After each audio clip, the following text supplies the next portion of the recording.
Hey, third graders. Welcome to English. We're going to finish the lesson we started this morning, or yesterday morning. You'll probably watch this on Wednesday. But so we are in Chapter 8, Lesson 2. We did one of the first sentence. Actually, so if you want to open up your books, get your English book out, please. It is Chapter 8, Lesson 2. I think that's your page is 215. It's probably page 215, and it says to practice Jingle 21 in the Jingle section. So let's do that first. Jingle 21 is the direct object jingle. I'm not exactly sure how this little jingle goes, and I'm not the best singer, as you know. So I'm just going to read it, okay? Let's just read it. Jingle 21, the direct object jingle. A direct object is a noun or a pro, is a noun or a pro, is a noun or a pro. A direct object completes the meaning of the sentence. A direct object follows the verb transitive. To find a direct object, ask what or whom after the verb. And pro stands for pronoun, right? So if there's a noun or a pronoun, you ask what or whom, and that would be the direct object, because it receives the action of the verb. Like the first sentence we did this morning, or Tuesday morning, we did this one together, right? Kelly bought a new computer. So Kelly bought is the verb, and what did she buy? The computer, so that the computer kind of receives the action of the verb buy, or bought. So it's, how do they say it? It follows the verb. Yeah, it completes the meaning of the sentence, basically, but it receives the action of the verb. Okay? It is, so when we're looking for pattern, two sentences, which is sentences with direct objects, you're looking at the nouns, and if the noun does not have a preposition in front of it, then you know it's probably a direct object, or it has to be a direct object, actually. So if there's no preposition, then that noun is not an object of the preposition. It's going to be a direct object. Okay, so we did our first sentence. Kelly bought a new computer. I've got the other two sentences on the board here. The second one, just follow along with me, is the children. Am I at the right one? What did I write? Where did those come from? I think I wrote down the wrong sentences. Where did those sentences come from? Oh my goodness.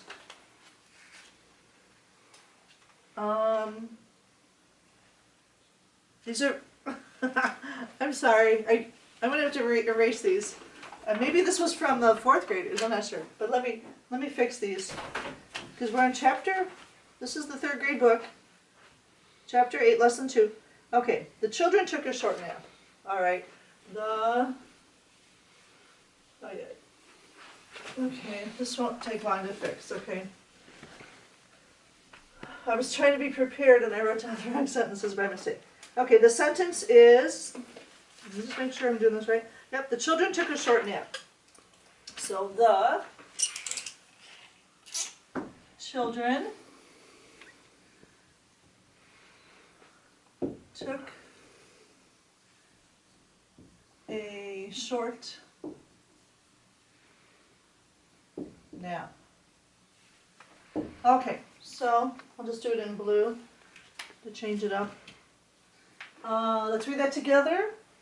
The children took a short nap. Let me move this up way. Who took a short nap? Children. Subject noun.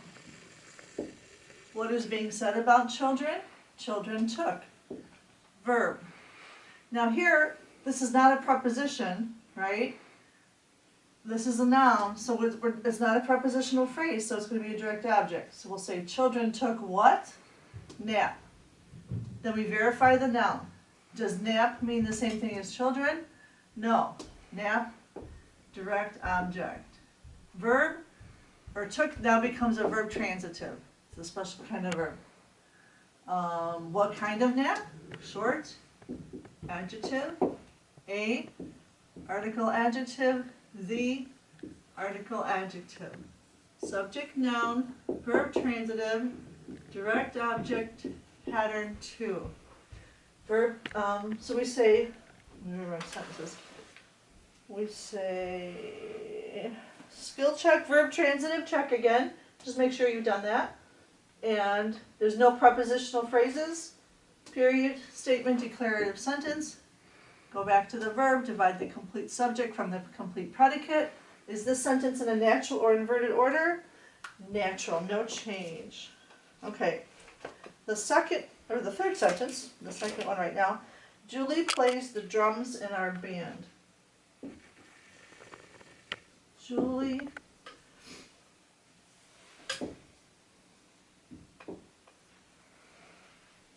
is it plural? Yep, plural. The drums in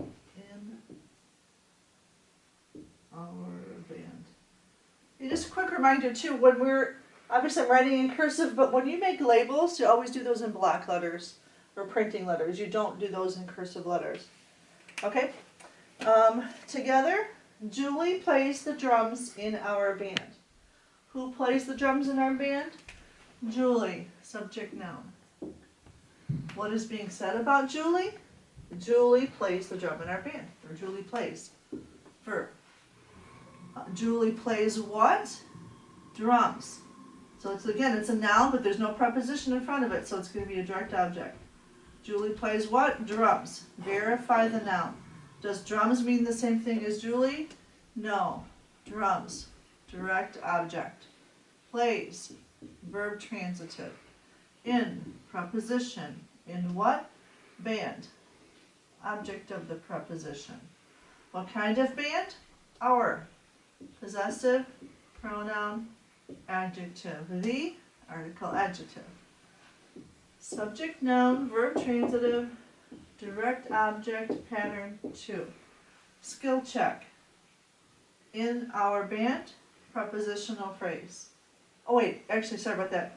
We always go to verb transitive, check again, make sure you've labeled that. Then we go to prepositional phrases, in our band, period, statement, declarative sentence. Go back to the verb, divide the complete subject from the complete predicate.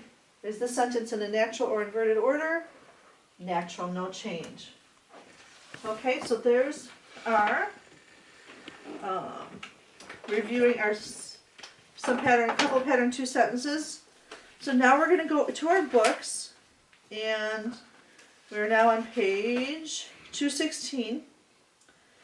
We're going to learn reference 116 is simple verb tenses.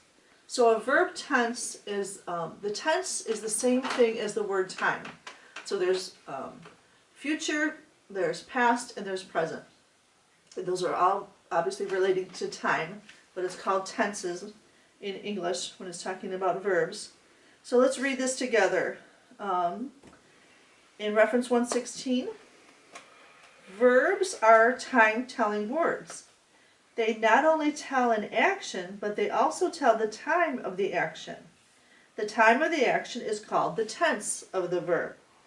The word tense means time. There are 3 basic verb tenses that show when an action takes place. Present tense, past tense, and future tense. These tenses are known as the simple verb tenses.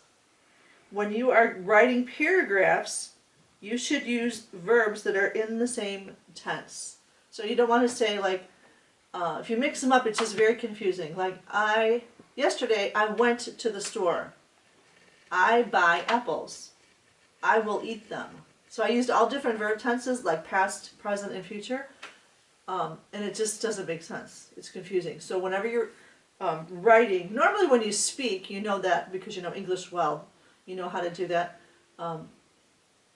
But even that, we can sometimes get confused and mix up our tenses when we're speaking. But so that's what we're gonna focus on, learning how to use the same tenses in our speaking as well as our writing. Okay? So now we're going to continue with this reference, 116. So number 1, it says, the present tense shows that something is happening now. The present. Present tense verbs can be singular or plural. Singular present tense verbs end in S. Plural present tense verbs have no S added. Present tense verbs with a singular subject. So here's 2 examples. The boy talks. The boy runs. So sometimes I get confused between 3rd grade and 4th grade. I think we've talked about this before, but just to review, or if it's new, it's like opposites attract. When you think of when a noun is singular, it doesn't have an S. Like boy does not have an S. But when it's a verb is singular, it does have the S. So if you think of it, they're like kind of opposites that come together. So boy, no S, the verb has to have an S. So the boy, in this case, the boy talks. The boy runs. So the present tense with the plural subject, now let's say boys, we would say the boys talk. There's no S on the verb, talk. The boys run. That's the past tense of, or no, that's not past tense. That's just, you don't say the boys runs. You say the boys, plural, run. Run is plural, but it's the opposite, it doesn't have the S. Okay? Number 2, the simple past tense shows that something has happened at some time in the past. Most past tense verbs end in ed or have a middle vowel change. Past tense verbs are the same for singular and or plural subjects.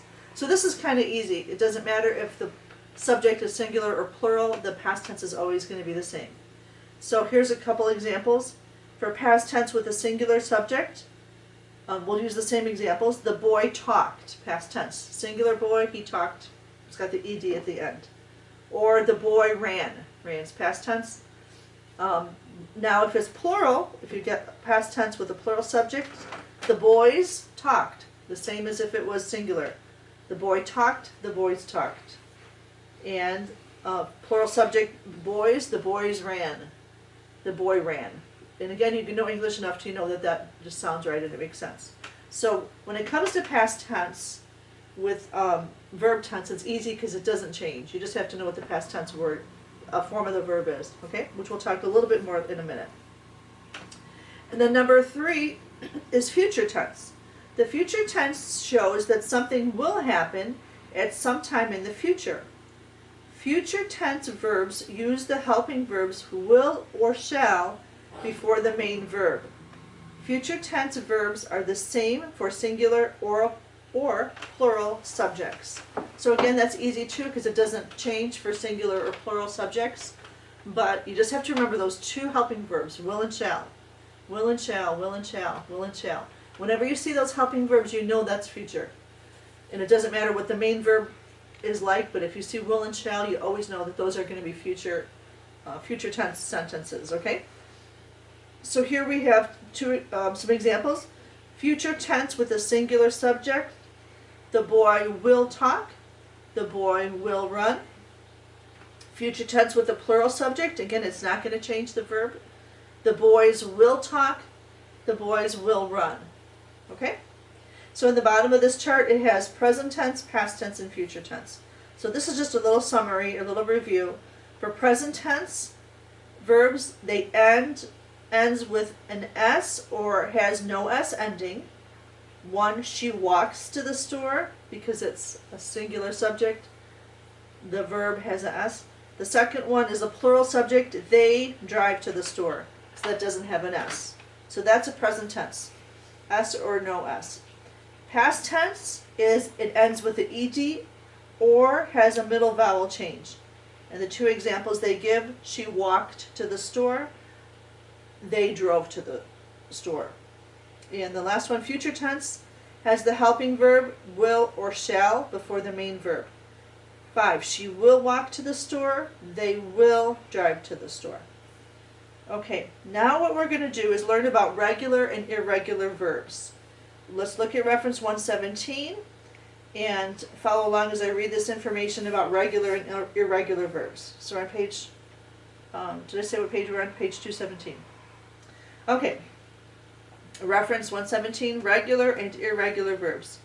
Verbs are divided into two groups, regular and irregular.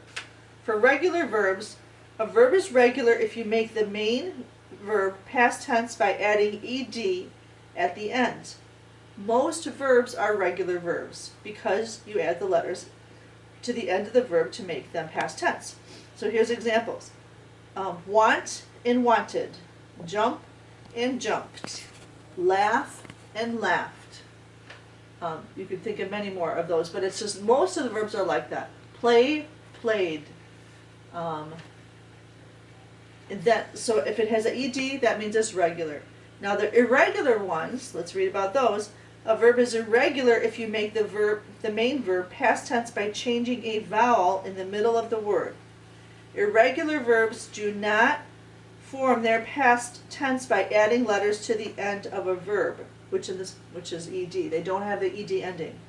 They form their past tense by making a new verb with a vowel change. Here's some examples. Become turns into became. Freeze turns into froze. Tell turns into told. So next part. To decide if a verb is regular or irregular, remember these three things. Number one, look only at the main verb. Number two, if the main verb is made past tense by adding an ed ending, it's a regular verb. Number three, if the main verb is made past tense by a middle vowel change, it is an irregular verb. Some of the most common irregular verbs are listed on the irregular verb chart located on reference 118 on page 218. Refer to this chart whenever necessary. So if we had our little sticky notes, I would put a little sticky note on this verb chart page because you're going to refer to it in the future. If you had a little sticky note, feel free to put one in there. But if not, maybe I'll send some home with you guys. So here's some exercises. These are going to be on your classroom practices now. So here's what it says. Write the past tense form of the verb for the verbs 1 through 4. Then write R for regular or I for irregular. So here's number 1. Play. The past tense of play is played. Is that regular or irregular? It's regular because it has the ed ending, so we'll put an R there for regular. And again, we're not going to write cursive or lowercase, you're going to write bold block letters, so it's really easy to read, okay? Number 2, fly turns into flew. And since there's a vowel change, it's not regular, it's irregular. So you put a capital I there. Number 3, freeze is present tense. Past tense of freeze is freezed. No, right? We wouldn't say freezed. The flowers freezed last night in the cold. You would say the flowers froze last night. So froze is the past tense of freeze. So is that regular or irregular? It's irregular because it does not have the ed ending, so you put an I there for irregular. Number 4, hop. Past tense is hopped. And so that's regular because it has the ed ending, so then you're going to put the capital R there to indicate that it's a regular verb, okay? So now we've got the big verb chant chart. So it's a little intimidating looking, it's quite big. So this is a list of some of the irregular verbs in the English language. It's not all of them, but it has a good amount of them. This is really helpful because sometimes we'll forget as we're writing or even speaking, and we'll say like freeze. Is it freezed? I'm not sure. Sometimes you just forget or you just haven't heard that word enough. So you could refer back to this and it'll help you. This one has the most popular ones, and it's alphabetical. So if you have a classroom practice page and you want to refer back to this, it helps to know that it's alphabetical. So it starts, there's no A's on this list. It starts with become, and the last one is write. So we're going to read through these and and then we'll get ready for our classroom practice 37. Okay, if we were together, it'd be a little more fun. We'd kind of share reading it.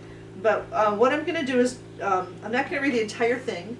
One, because it would take forever and it would be too boring, and I'd lose your attention. But also, just to get we'll refer back to this chart later on as we go through practices and stuff. But just to get us familiar with the chart, the first column is the present tense, second column is past tense, and then it's got past tense with helping verbs, and then it has present tense